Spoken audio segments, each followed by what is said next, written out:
사도신경 하심으로 2021년 5월 9일 부활 후 6번째 주일 예배를 하나님께 올려드리겠습니다.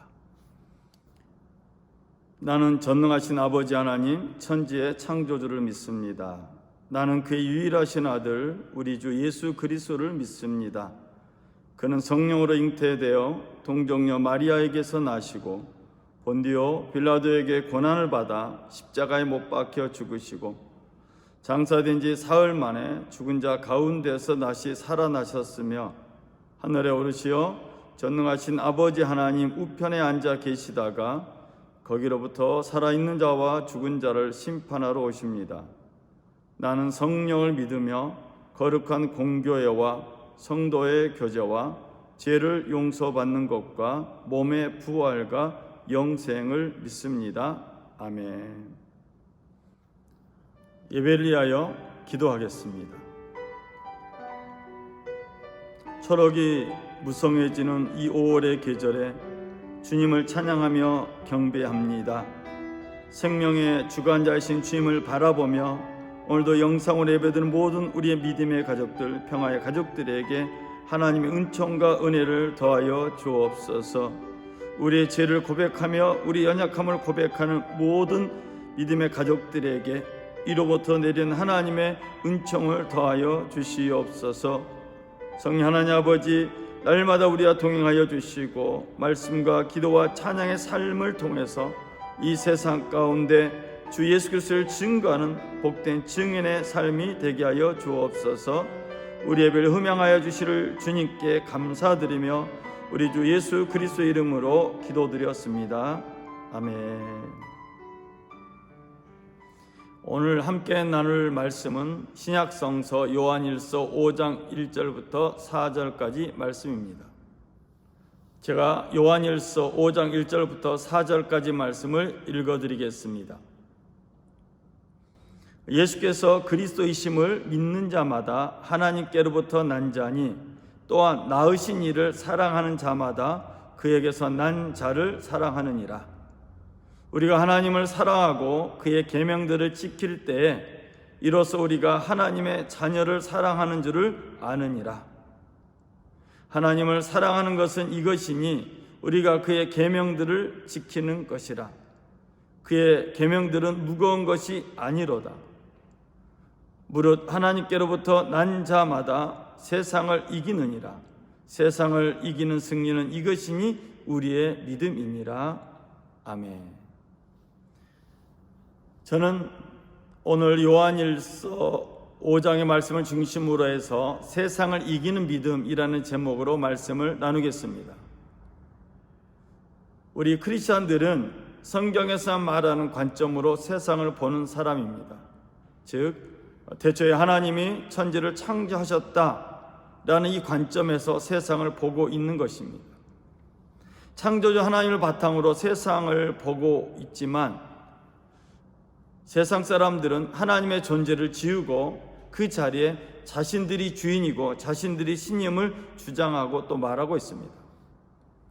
이처럼 하나님의 존재를 의식하지 않는 사람은 탐욕으로 가득한 존재일 수밖에 없습니다. 그래서 탐욕으로 가득한 사람이 이 세상을 멸망의 길로 이끌 수밖에 없다는 것입니다. 하나님에 대한 깊은 생각이 없는 사람들로 인해서 세상은 멸망으로 치닫는 기차와 같습니다. 요한일서는 이런 세상에서 우리 크리스천들이 이 세상을 살릴 수 있는 매우 중요한 사명이 있음을 우리에게 말하고 있습니다. 세상을 이긴다는 것은 멸망으로 치닫는 세상을 멸망에서 구원한다는 뜻입니다. 이 세상을 살리는 사명은 세상을 이기는 믿음에서 나옵니다. 요한일서는 첫 번째로 예수께서 그리스도이심을 믿는 사람이 이 세상을 살려낼 수 있다고 말합니다. 예수님이 그리스도가 되셨다는 것, 또 예수께서 메시아라는 사실을 믿게 된 제자들은 이제는 세상을 두려워하지 않게 됩니다. 이런 예는 특별히 사도행전에서 볼 수가 있습니다. 예수께서 고난당하시고 재판받고 십자가에 처형당할 때 많은 제자들이 도망갔습니다. 베드로 역시 도망갔던 사람이었습니다. 그런데 부활하신 예수를 만나면서 예수가 그리스도이심을 고백하게 되었고, 이제는 세상을 두려워하지 않고 담대하게 전하게 되었습니다. 사도행전 10장에 보면 이 베드로가 고넬료라는 이방인의 집에 초대받았습니다. 그리고 그 고넬료라는 이방인의 집에서 베드로의 유명한 설교가 나옵니다. 베드로는 이렇게 증언하고 있습니다. 나는 나사렛 예수께서 유대인 땅과 예루살렘에서 행한 모든 일을 보았습니다. 예루살렘에서 사람들이 나사렛 예수를 십자가에 매달아 죽였습니다. 그러나 나사렛 예수가 십자가에 처형당하고 3일째 되는 날 하나님께서 나사렛 예수를 다시 살리셨습니다. 그리고 하나님께서 다시 살아난 예수님을 우리에게 나타나 보이셨습니다. 이처럼 베드로는 당당하게 자신이 경험한 예수님을 이제는 랍비가 아닌 그리스도라고 고백하고 있습니다. 이러한 고백과 선포가 세상에 어떤 영향을 미칠지 알면서도 두려워하지 않는 베드로를 우리는 사도행전에서 볼 수가 있습니다. 그리고 이렇게 말합니다. 부활하신 예수는 모든 사람에게 나타난 것이 아니라 하나님께서 신중하게 미리 선택한 증인들에게 나타났다고 말합니다. 죽은 사람들 가운데 살아난 나사렛 예수께서 하나님께서 선택한 증인들과 함께 먹고 마셨다는 사실을 증언하고 있습니다. 베드로는 더 나아가 고넬료 집에 있는 사람들에게 말합니다. 주님은 베드로 자신과 같은 사람들을 증인으로 선택하셨고 사명을 주셨다고 말합니다. 그 첫 번째는 하나님께서 산자와 죽은 자의 심판자로 나사렛 예수를 정하셨다는 사실입니다. 두 번째는 죽은 사람들 가운데 3일 만에 살아나신 예수님을 통해서 죄를 용서하신다는 사실을 전하는 사명을 받았다라고 베드로가 말합니다. 이 베드로의 설교를 통해서 우리가 알 수 있는 것은 나사렛 예수를 그리스도로 믿는다는 것은 두 가지 사실을 알고 있다는 것입니다. 즉 나사렛 예수가 모든 사람의 심판자가 되셨다는 사실, 또 예수 그리스도의 이름으로 우리의 모든 죄가 용서받는다는 사실, 이 두 가지를 알고 있다는 것입니다. 그래서 오늘 우리가 예수 그리스도의 이름으로 기도하고 찬양하는 것은 예수께서 그리스도이심을 믿는 것이며, 동시에 더 나아가서는 하나님을 거부하는 이 세상을 향한 도전이기도 합니다. 오늘 우리는 하나님 말씀에 의지하여 예배하고 기도하고 이 세상을 살아가고 있습니다. 이 세상을 구원할 수 있는 사람은 권력을 가진 사람이나 지식을 가진 사람만이 할 수 있는 것이 아니라 기본적으로 예수를 그리스도로 고백하는 사람만이 할 수가 있다는 것입니다. 요한일서는 두 번째로 하나님께로부터 난 사람, 하나님으로부터 새롭게 태어난 사람만이 이 세상을 살려낼 수 있다고 말합니다. 사람은 누구든지 하나님으로부터 다시 태어나지 않으면 하나님의 존재나 하나님의 다스림을 알지 못합니다.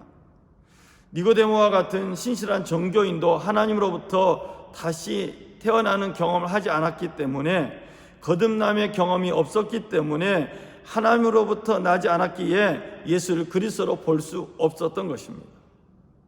성경에서 말하고 있는 이 믿음이라고 하는 것은 하나님과 하나 되는 연합을 말하고 있습니다. 이 연합의 비밀이 신비롭기 때문에 많은 사람들이 연합의 비밀을 모른 채 종교인으로 살아가고 있습니다. 오늘 영상으로 예배드리는 우리 평화의 가족들, 또 믿음의 가족들에게 이 연합의 비밀이 임하기를 간절히 기도합니다. 요한복음 14장 20절 21절 성경은 이 연합의 비밀을 우리에게 말하고 있습니다. 그날에는 내가 아버지 안에, 너희가 내 안에, 내가 너희 안에 있는 것은 너희가 알리라. 나의 계명을 지키는 자라 나를 사랑하는 자니, 나를 사랑하는 자는 내 아버지께 사랑을 받을 것이요 나도 그를 사랑하여 그에게 나를 나타내리라.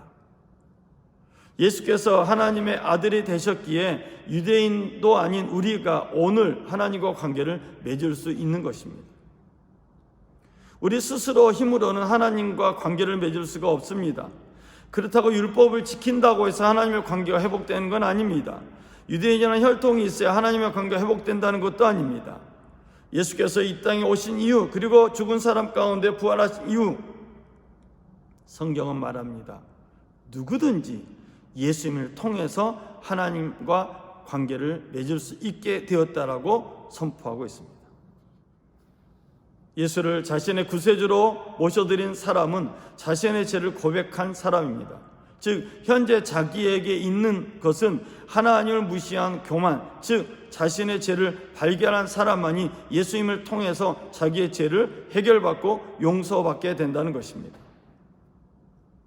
성경은 마치 개인적인 신앙을 말하는 것처럼 보이지만 실은 모든 인간에게 하나님께로부터 날 것을 말하고 있습니다. 그래서 성경은 모든 사람을 향한 말씀입니다. 종교를 떠나서 모든 사람이 지구화를 막론하고 하나님의 말씀을 읽어야 되고 말씀을 들어야 됩니다. 그래서 하나님으로부터 다시 태어나야 창조주 하나님이 이 세상의 주님을 알게 되고 창조주의 하나님을 알게 될 때 비로소 그 삶이 세상에 휘둘리지 않고 세상 안에 있는 하나님 뜻을 발견함으로 기쁨을 누리게 되고 삶의 의미를 깨닫게 된다는 것입니다. 요한복음 15장 4절 5절에서 주님은 말씀하셨습니다. 내 안에 거하라. 나도 너희 안에 거하리라. 가지가 포도나무에 붙어있지 아니하면 스스로 열매를 맺을 수 없음같이 너희도 내 안에 있지 아니하면 그러하리라. 나는 포도나무여 너희는 가지라. 그가 내 안에 내가 그 안에 거하면 사람이 열매를 많이 맺나니 나를 떠나서는 너희가 아무것도 알 수 없습니다. 창조주를 모르는 사람들은 하나님 없이 우리가 열매 맺을 수 있어라고 생각합니다. 인간의 학문과 지식이 아무리 발달하고 발전한다고 할지라도 가장 궁극적인 하나님에 대한 인식이나 고백이 없는 지식은 결국은 이 세상을 멸망의 길로 가져갈 뿐입니다. 지금 온 세상은 코로나로 인하여서 모든 사람이 고통과 불안을 겪고 있습니다. 인간이 현재 가지고 있는 모든 지식과 물질을 총동원해서 코로나를 해결하려고 합니다. 그러나 하나님을 떠난 교만한 인간은, 하나님에 대한 인식이 없는 교만한 인간은 자신의 교만으로 인해서 계속 어려움을 겪을 수밖에 없습니다. 코로나는 오늘 우리 한계를 인정하고 창조주 하나님을 인정하는 하나님의 경고의 나팔이기도 합니다. 오늘 주일 예배를 영상으로 드리는 모든 믿음의 가족들, 평화의 가족들은, 우리 모두는 우리가 예수를 그리스도로 고백하고 또 예수를 그리스도로 믿음으로 말미암아 이 세상을 살려낼 수 있는 사명을 우리는 부여받은 사람들입니다. 더 나아가 하나님으로부터 거듭남의 체험을 한 사람들, 이로부터 내리는 하나님의 은혜를 경험한 사람들은 오늘 우리가 가지고 있는 모든 것들을 가지고 이 세상을 살려낼 수 있는 사명이 있다는 것입니다. 그래서 요한일서는 세상을 향해서 희망을 갖지 말고, 우리가 이 세상 속에 살고 있지만 세상의 흐름에 휘둘리지 말고 하나님 말씀을 기준 삼아 그 말씀을 가지고 살아갈 것을 말하고 있습니다. 저는 오늘 말씀의 결론을 내리고자 합니다. 요한일서 2장 15절 17절의 말씀을 나누겠습니다. 이 세상이나 세상에 있는 것들을 사랑하지 말라. 누구든지 세상을 사랑하면 아버지의 사랑이 그 안에 있지 아니하니, 이는 세상에 있는 모든 것이 육신의 정욕과 안목의 정욕과 이생의 자랑이니 다 아버지께로부터 온 것이 아니요 세상으로부터 온 것이라. 이 세상도 그 정욕도 지나가되 오직 하나님 뜻을 행하는 자는 영원히 거하느니라. 우리 평화의 가족들, 믿음의 가족들이 맡겨진 자리에서 오직 하나님의 뜻을 행함으로 이 세상을 살려내는 사명을 감당하고 이 세상을 살려내는 일에 그 열매를 사용하는 믿음의 가족들 되시길 주의 이름으로 부탁을 드립니다. 이번 한 주간도 주님과 함께 걸어가는 발걸음 속에 성령의 감화 감동의 역사가 임하고 하나님과 동행하는 발걸음을 통해서 승리하는 역사, 모든 사람을 살려내는 역사가 나타나길 주의 이름으로 축원을 드립니다. 우리 말씀을 생각하면서 잠시 동안 기도하겠습니다. 사랑의 주 하나님 아버지, 은혜와 사랑을 감사합니다. 코로나로 인해서 경제적 어려움이 우리 발등에 떨어졌고 정치적인 불안이 우리 사회에 나타났으며 인간관계에 험악한 현상들이 곳곳에 나타나고 있습니다. 온 세상에 어려움을 겪고 있지만은 국가적인 이기주의 또 개인적인 이기주의가 점점 번성하고 있는 이때에 주님은 요한일서 말씀 우리에게 주시면서 이 세상을 향한 승리의 사명을 우리에게 약속하셨습니다. 이 세상을 살려낼 수 있는 자는 예수를 그리스도라 고백하고 믿는 사람들이고 하나님으로부터 새롭게 태어난 사람들이 이 세상을 살려낼 수 있다고 요한일서는 말하고 있습니다. 주님, 이 말씀을 우리가 마음판에 새겼습니다.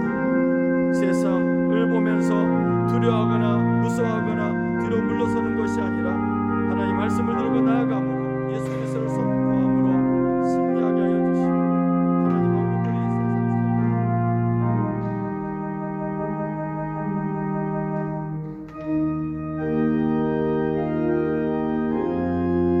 이 사명을 감당하는 우리 믿음의 가족들 되게 하여 주시옵소서.